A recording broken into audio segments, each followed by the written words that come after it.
5, 4, 3, 2, 1. And welcome to another episode of the Leadership Detectives, where we're trying to uncover clues around great leadership. Morning, Albert. How are you doing this morning? I'm really good, actually. Yeah, nice to get up a bit bright and early, because we're up a little bit earlier than normal today, right, Neil? We are indeed, because we've got to manage time zones. We're an international podcast, so... Exactly. So our guest today, we've got a great guest for you today, because we're down here and we're going to talk to a guest who's based in Dubai. And so we're talking today with the Chief Marketing Officer in IBM, Sophie Stanton. So she's Chief Marketing Officer for Middle East and Africa. Neil and I both worked with Sophie over the years in our days gone by.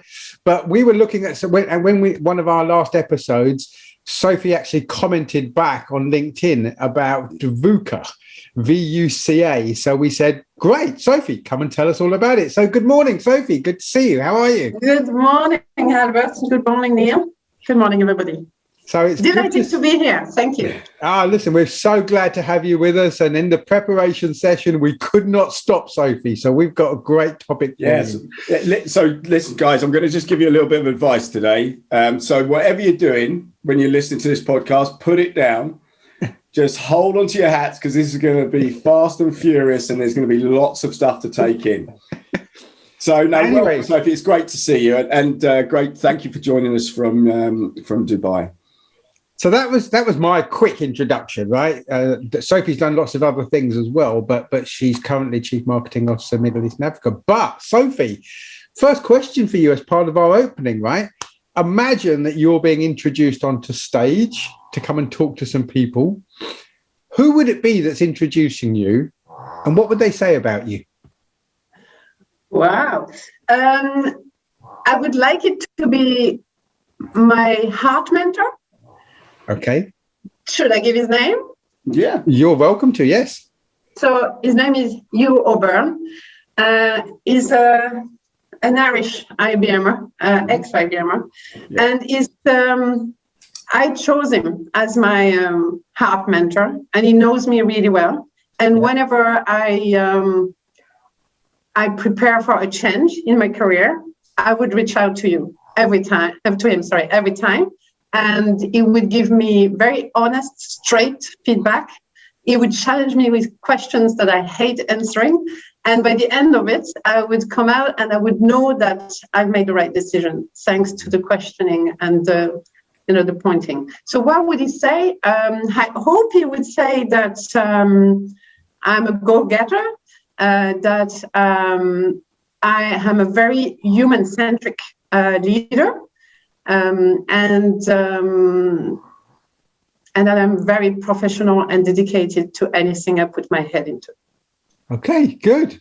And I know Hugh, actually, and he's not renowned for being quietly spoken about his thoughts. So I can imagine him giving you that feedback. Yeah. Okay. And actually, there's a good clue in there, by the way, for our leaders about mentorship, is making sure you have a good mentor that you can work with and talk to, whether they're in your organization or not in your organization.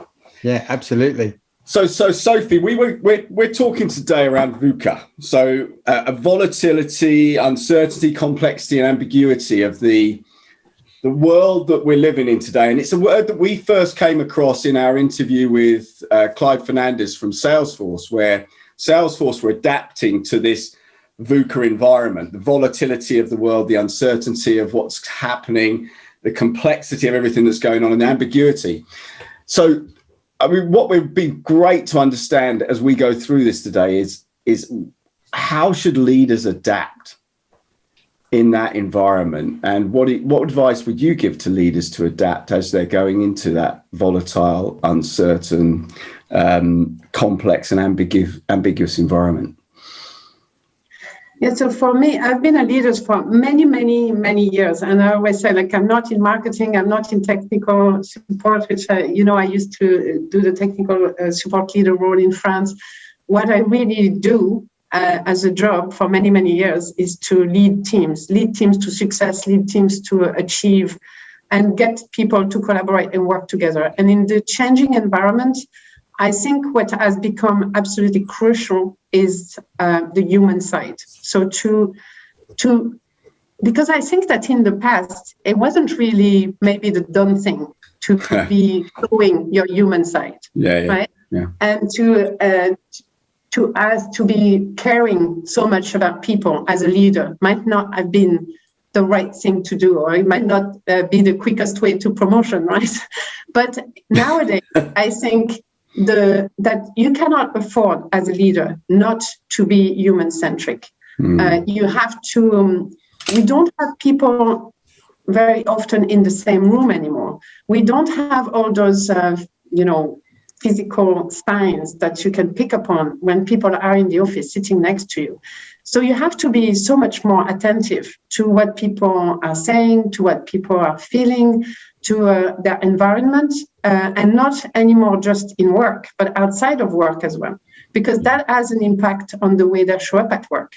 So you need to be, asking the right question, listening, following your intuition, and probing people with the right question to make sure that you provide the environment that is the best environment for each single individual in your team to perform at their best. So do you think, we've heard the word being more human as a leader quite a lot. We've heard that phrase quite a lot over the last year.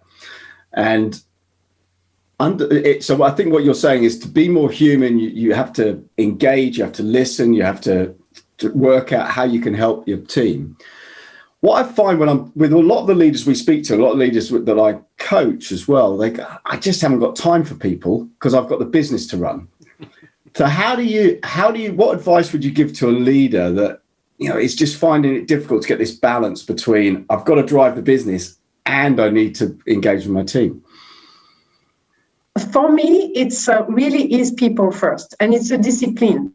Right. So and it's really strange because every single time I move new into a job, I start something that wasn't there before, which is schedule. As part of my management system, I start to run HR meetings. And honestly, people look at me and they go, HR meetings? Really? Yes, HR meeting.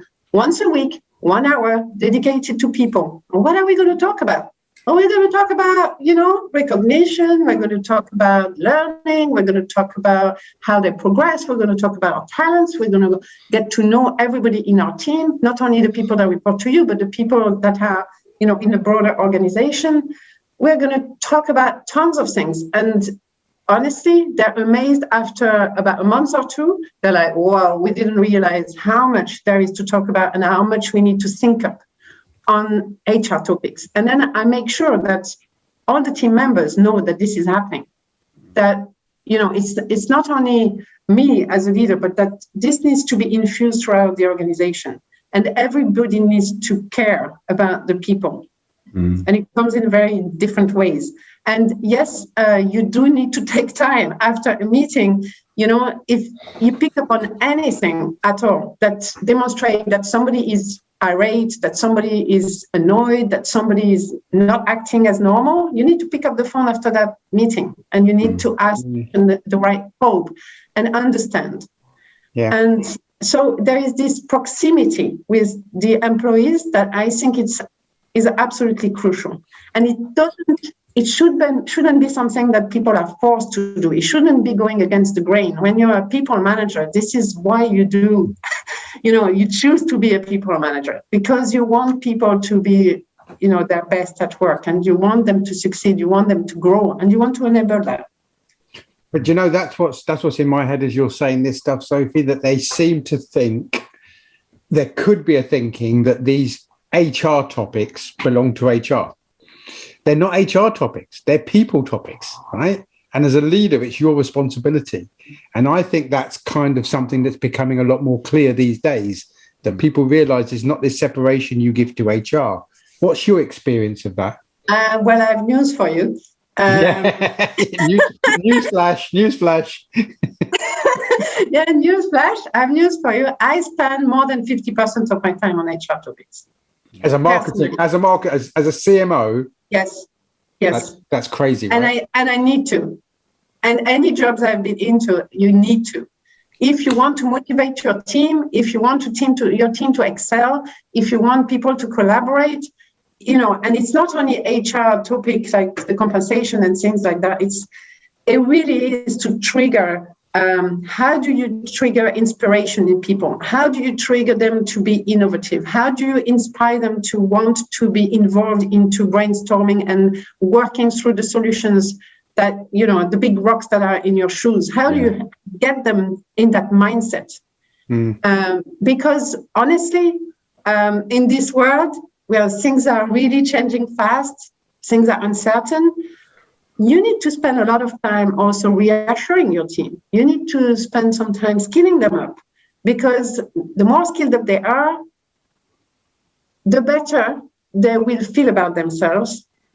And it's not when you're in a state of mind or frame of mind where you're worried about your work, or you think that you might lose your job tomorrow and you don't feel strong about your skills. This is a terrible place to be in. You're not going to be performing. So it's what do you do as a leader to make sure that people know you're talented. I trust you. I want to empower you. Go try out. So in the VUCA world, that what you're just describing kind of covers that volatility and that uncertainty by communicating and engaging. And so what, apart from being human and focusing on people and engaging in that those conversations, what other advice would you have around how leaders can deal with the VUCA world? So the other one would be around communicating. And this is not one that I would have been at ease very naturally. Okay, no, I do communicate. I don't believe that for 1 minute.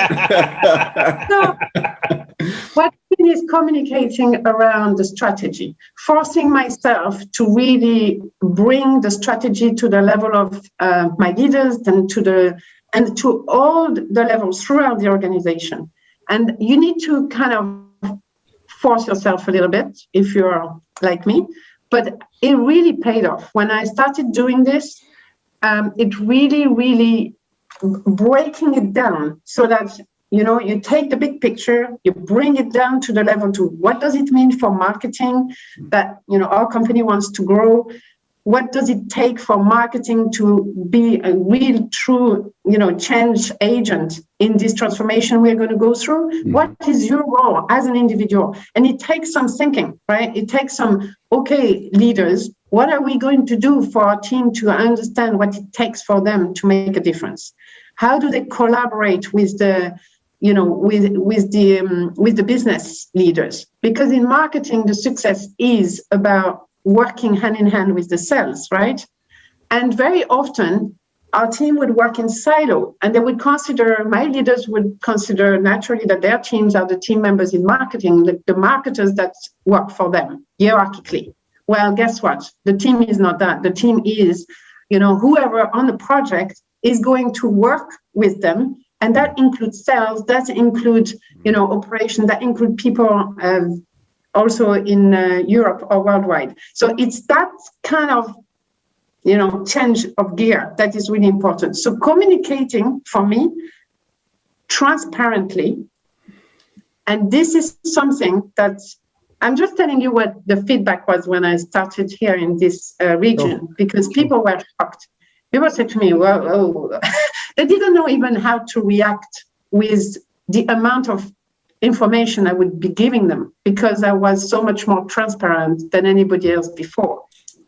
Yeah. Did that make them uncomfortable? Did that make them uncomfortable? It did. And initially, they love it. But somehow, it's a little bit uneasy, right? And because I would also say, I trust you with a lot of information that I can share with you. It's not, I would never share confidential stuff that I'm not allowed to, that would be on NDA and stuff like that. But I would share what is in my power to, and authority to share. I would share because it's important that they understand what's coming, the changes that's coming, that they can prepare themselves, and that can help me prepare the organization for it. So it's communicating transparently about changes ahead, about how do we cope. And instead of giving the people 1 week to kind of adapt to something, you kind of try and give them a little bit like a head start. And it makes a huge difference, And I think I wanted to maybe give a little tip of something that I've started.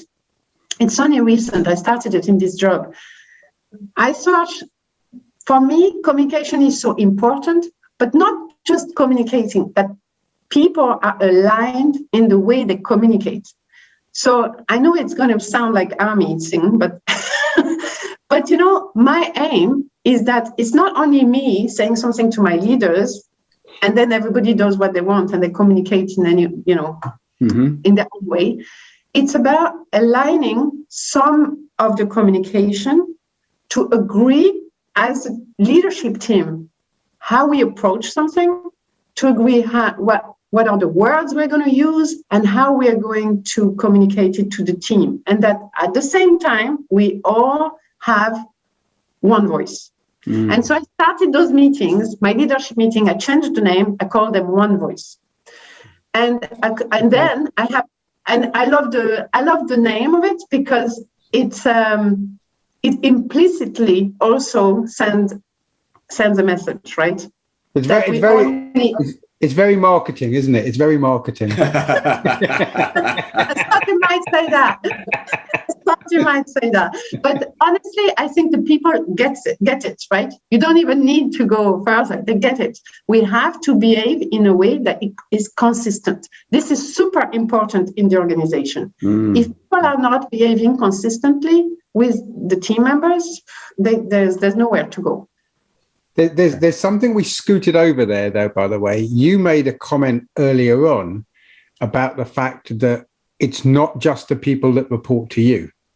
It's all the other people, right? So this managing and leading in a matrix world. Tell us a bit more about that. So I started another thing as well. It was as a CMO in France in my previous role. When I started the job, the CGM told me, he said, marketing is a black box. And I was like, oh, a black box? Okay. I don't like working in the dark. I don't like working in the dark. So that can't go on like this. So I said, okay, what am I going to do about this? And then I started to set up this management system, which I run here as well, which is, so I have a monthly marketing board, which is run by the CGM, but I would do all the work, right? Yeah. But in essence, it's the CGM that leads it. It brings all the leadership team in the market to come and talk about marketing. And what we do is we don't look back at things. We work and collaborate to define how we're going to work together for the future. Okay. It's getting people involved in the events, the choice of the third-party events, on anything at all that makes them part of the game, of the decision-making, so that then after they really work with us really closely to make it a success. So it's shifting the mindset to really collaborate, and it changes everything. It really does. And then we do that at all levels in organization. I do it with the top management, and my team does it with the lower level, etc. And this really changed the game. And before I left France, I did a little video. I had to do a video for EMEA, and I asked the CGM. I said, "So, Nicolas, tell us, do you still think that marketing is a black box?" And he said, "No, it's a beautiful open color box." Fantastic.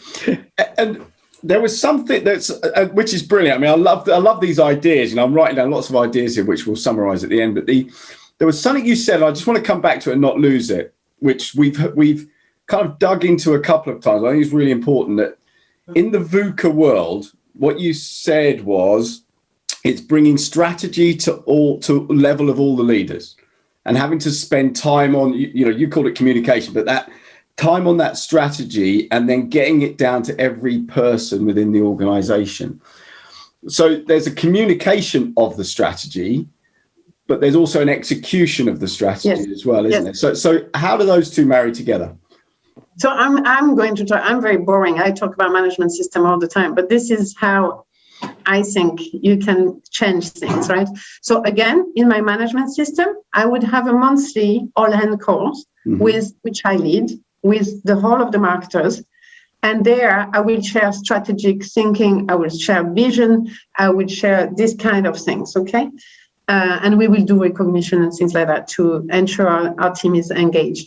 And then I have another meeting, which is called, I told you about the one voice for leaders. Yeah. I have a one voice for marketers. And this is for all marketers once a month. And this is execution level. So this is a time when we share the things. So, and I really like to take it bottom up so that I get the team on the ground to share what they're doing, how they're doing it, and to basically showcase the best practices so that others get inspired. We also, if we launch a new way of working, a new tool, things like that. So this is really how the whole thing comes together through the management system.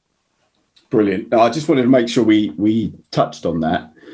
And so as we go through the VUCA ideas, what would be a third tip? So we've talked about being human, we've talked about communication. What else would you say? So I'll go with my favorite then.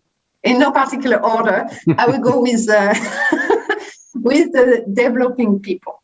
Okay. Because I think that when you're evolving in a complex world, first of all, you need to up your game, right?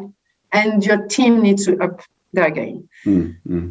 So I'm lucky that I work in a company that is really focused on learning, as you know, and we have tons of material. But what I find is we have tons of things to train our people on what we call the hard skills. So even as marketers, I don't think that I've seen any organization giving, as many trainings as IBM would. Right. But I feel that I always need to give that little extra to the team because I see development and career development, learning as a present. It is something that as leader, we can offer to our team. This is something they can take with them anywhere, in their next job, within the company we work for, or externally. And this is in a time of uncertainty when people are worried about maybe losing their job or what's going to happen next. This is invaluable. You are actually spending time and money on them as a person. It's a gift. It's something I'm not looking for anything in return. And especially because if it's art skill, you can argue that this is for the benefit of them doing the job, better and bringing more performance and results. But if starting working on the personal and what I call the soft skills, which are more personal, then you're really touching to what you give to them as a person. So I would have, like in the past, I would have trained my team on, theater improvisation, on communication skills, recently we did give and receive feedback. So we had an external. So I would reach out and I would build actually programs just for my team and they would be tailor-made. So it's like spending that time and effort on what you intentionally want people to be. Because if I train them on feedback, of course, it's because I want an environment for my team that is open and I want people to be able to grow. I want them to feel like if something is wrong, they can raise their voice and they can say it and they can ask the person to improve. And it's not only the leader that needs to be able to do that. It's everybody in the team. Okay, no, I love that. And when you're developing, so is that through formal training or are there other developments you can do to just without having to do training, with just on the job development? So we do also do mentoring, which is like, and then, so I didn't do it in this job yet, but in the previous job, what I did a lot of was to shadow the team members. Okay, great. And to do reverse shadowing. So so I would do once a month, I would shadow somebody in the team, and they would have the opportunity to come and shadow me for a day. So, and this was really insightful because it allowed me to really understand, get in the shoes and the job of the person. And I would say to them, do not change anything. Do not change your diary. I do not want you to adapt anything at all. I want to come and see what you're living every day. Then, and I would go away with 2 or 3 actions. And I would that would then ultimately change their life. And I would think, why did I not know this? Why did I not know this was broken? Do you know what's interesting? I listened to a podcast earlier this week by Brené Brown, and the topic was reverse mentoring. It was how you get an employee to come in and actually give you advice as the leader about what they think you could be doing. Now, that's being human and that's being vulnerable, right? Yeah, that absolutely. Interesting. Actually, on the vulnerable thing, I had an experience very recently, which was very interesting.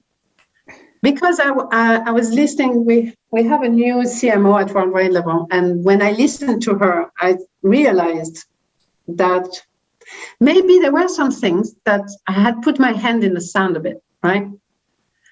And I thought I had a ton of things to do, and I didn't tackle this big issue that was, irritating everybody in the team. Yeah. And I didn't feel proud about that. And it really made me think. And in my leadership meeting, I just said to my team, I said, I have to admit, there's something I'm not proud of. And, when I listened to our new CMO, I realized that I had been, avoiding tackling this issue because it was difficult because I didn't have time. Because, in fairness, I thought, MEA is one market. There's 9 markets in Europe. Everybody has the same problem. Why should I take the flag and go and run with it? Somebody's going to fix the issue. So I'm going to spend my time, on what matters to the team in MEA. And then I felt really wrong about that. I thought this is not the right attitude. I need to take my destiny into my own hands. I need to take my team's destiny into my own hands. And I opened up to my team about it. And I said, I feel terrible. So I'm going to tackle this issue.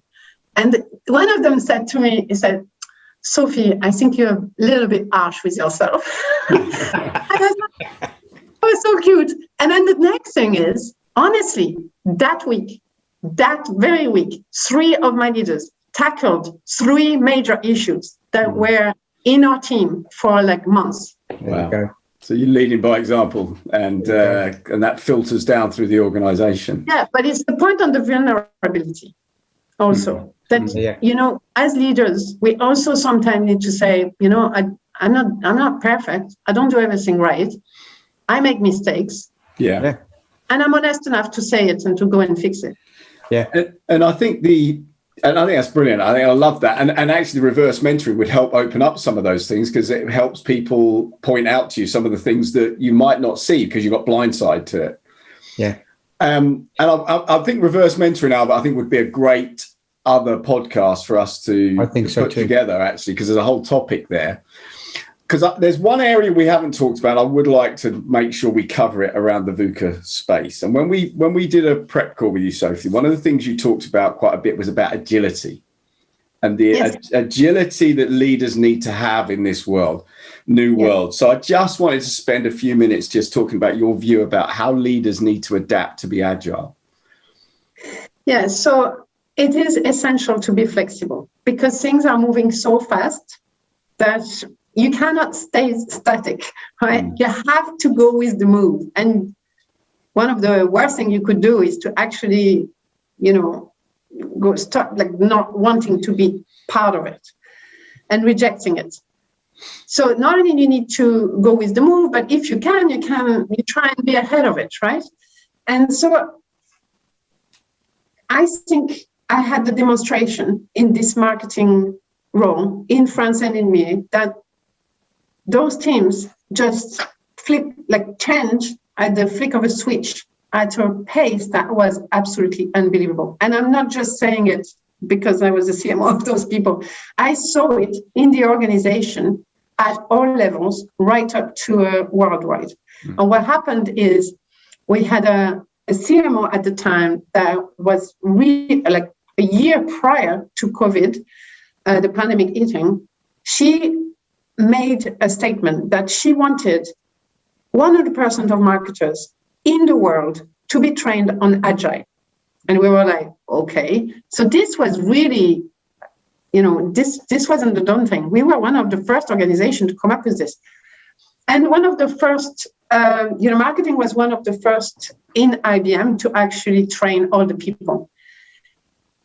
And not that she could ever have foreseen what was going to happen, right? She didn't. But the fact that methodology that we all had been trained on, which teaches you how to, approach things differently, how even you behave differently as a team member. In an agile world, there is no manager, there's no leader. Everybody is at the same level. There's no hierarchy, right? So everybody is contributing to the same level. Nobody has a voice that is counting double or triple because they are highly ranked. It doesn't work that way. And then you have all the tools that come with the agile methodology. But believe you me, right? I promise you, we did all the training. We spent huge amount of time trying to get people to understand why this was important. And not that people didn't get it, but they didn't really see the point. They didn't see the point. They didn't embrace that agile methodology. But believe you me, the day COVID hit, everybody like this turned to their, Mural, Trello, all the tools that we had been pushing them to use that they didn't use. They turned to it instinctively because it made sense. They needed it to continue to do design thinking, to collaborate in a remote environment. It wasn't just being able to work from home. It was being able to collaborate, continue to actually work together as a team. Because that is super important, right? Because if we all stuck at home and you stop working as a team and collaborate and stop those conversations, this is, I think, going to fail, right? So yes, agile to me, and how did that translate very concretely? At the time, we had our Think Worldwide, the flagship event for IBM. It's called Think. And it was due to take place in San Francisco face-to-face. Thousands of people registered. And 7 weeks prior to the event, COVID hit. The team didn't cancel the event like all our competitors did. The worldwide team transformed the event in a digital event as a massive endeavor. Honestly, I was mind blown.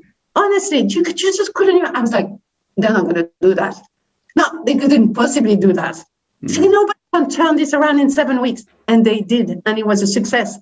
And we didn't have, you can say, oh yeah, it's IBM, the digital, blah, blah. No, we didn't have the experience. We didn't have the platforms. We had nothing from scratch. 7 weeks, boom.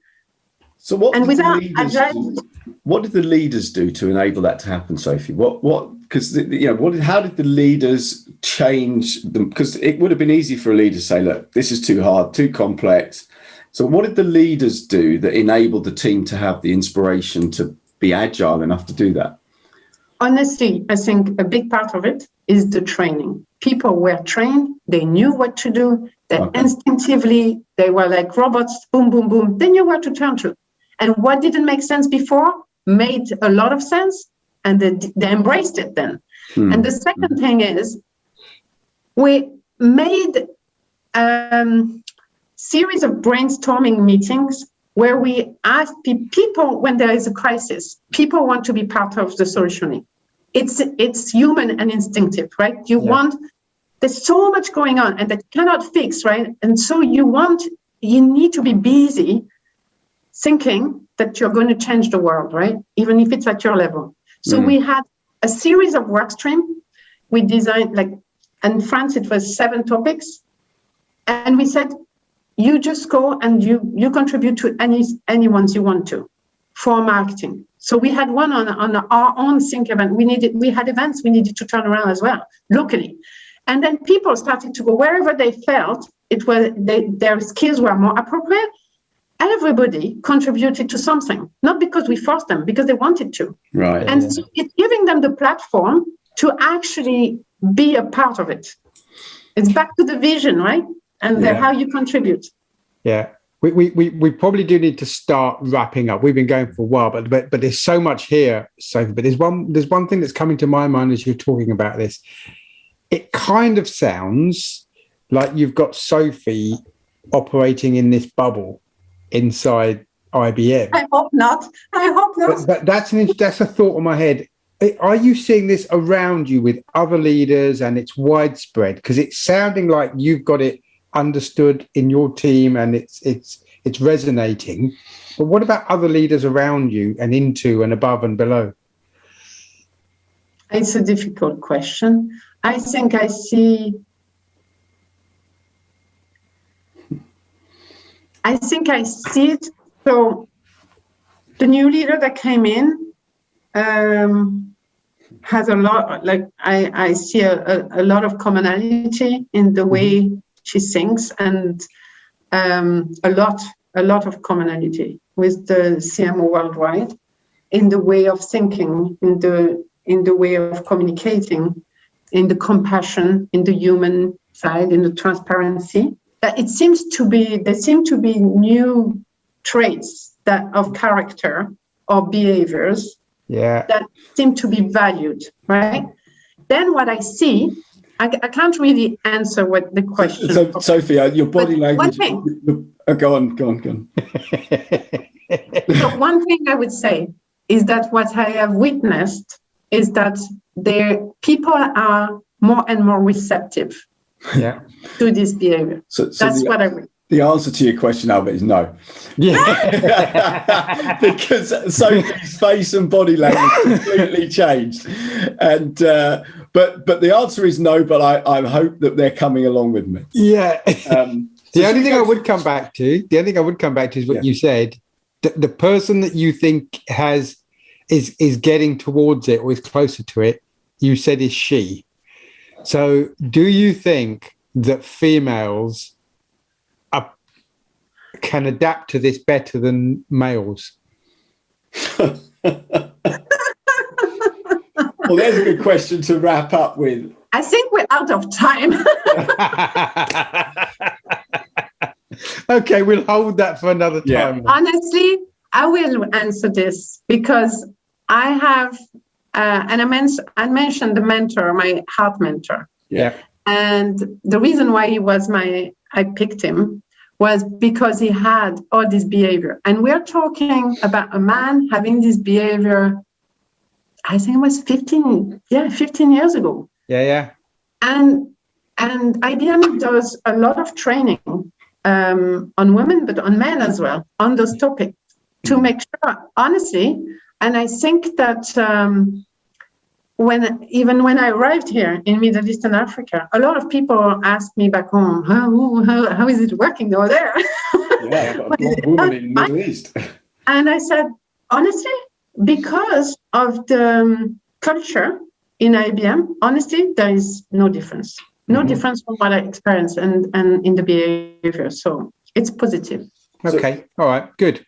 So let's do a couple of quick fire questions to finish with, shall we, Albert? Yeah, let's do that. You want to go first? So let's. Who would be your leadership role model? I'm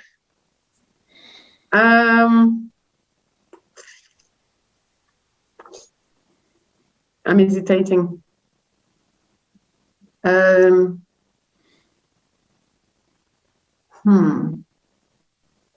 No, I don't want to answer because my leadership role model is part of IT and competition, so I don't want to. Okay, that's It's somebody you'd like to be coming and working in IBM.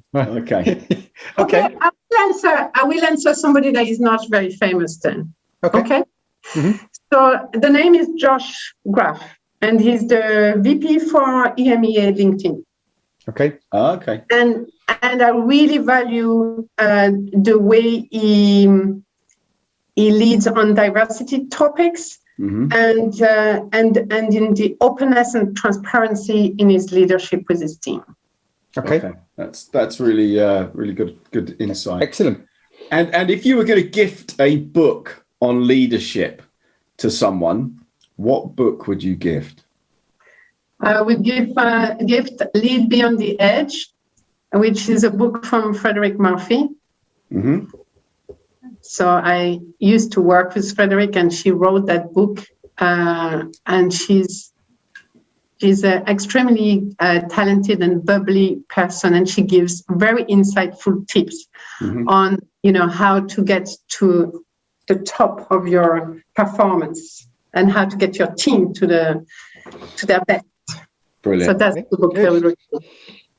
Sorry, Neil. I could have mentioned you too. Oh, my book, yeah, no, of course, yeah. That one, I wasn't searching for an advert or anything. but now you mention it. Yeah.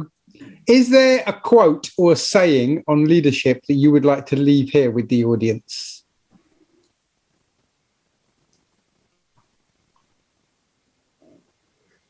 It's not on leadership, but I would say trust your instinct. Okay. Great. Excellent. Brilliant. Yeah. Excellent. That's about being human. Trust your instinct. And if there was one thing you're going to leave with as we wrap up, a message for the leaders listening to this podcast, what would be one sentence, one message you'd like to leave with them? I would like to talk about maybe the emotional intelligence and we talked about vulnerability and we talked about humanity. And for me, all those things have become extremely interesting and very, very, very important. So I would encourage people to recognize if they are true people managers, and if they are not, to walk away from it. Because I think that there have been a lot of people that have come into management because it was the natural progression in life, but that are not natural leaders or natural people managers. And nowadays, if you're not able to dedicate more than 50% of your time at work to people and to their well-being and to whatever is going to make them tick and progress and achieve, it's not a role for you. And you need to recognize that and walk away. Interesting. And because I think it's too hard for team members who have people managers who don't really want to be people managers.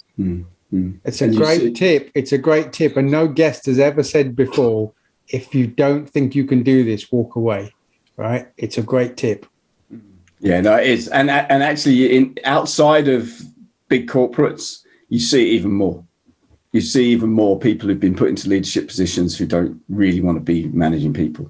Yeah. So let's wrap up there, shall we? So, Sophie, thank you ever so much for great insight into managing in this volatile, uncertain, complex and ambiguous world we now live in. So there's tons of great stuff in there for our audience, loads of great clues on great leadership. So Sophie, thank you for joining us this morning. Thanks for inviting me. Thanks for reaching out. Thanks for, it's great to be able to get to, talk to you again, the both of you together. It was a treat. So thank you.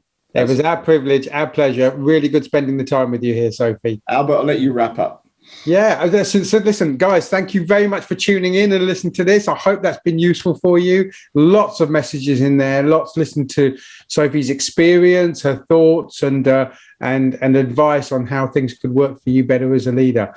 Please give us your comments, your feedback, your subscriptions, really liking that. Give us your likes. If you want to find Sophie, you'll find her on LinkedIn there, and she's not shy talking to people as a CMO. So by all means, reach out. Guys, really good spending the time with you. Sophie, all the best in your career. We're going to watch and enjoy watching you climb that ladder even further, and enjoy your time in Dubai. Thanks for joining us, everyone. Speak to you again soon. Cheers. Take care. Bye. Bye.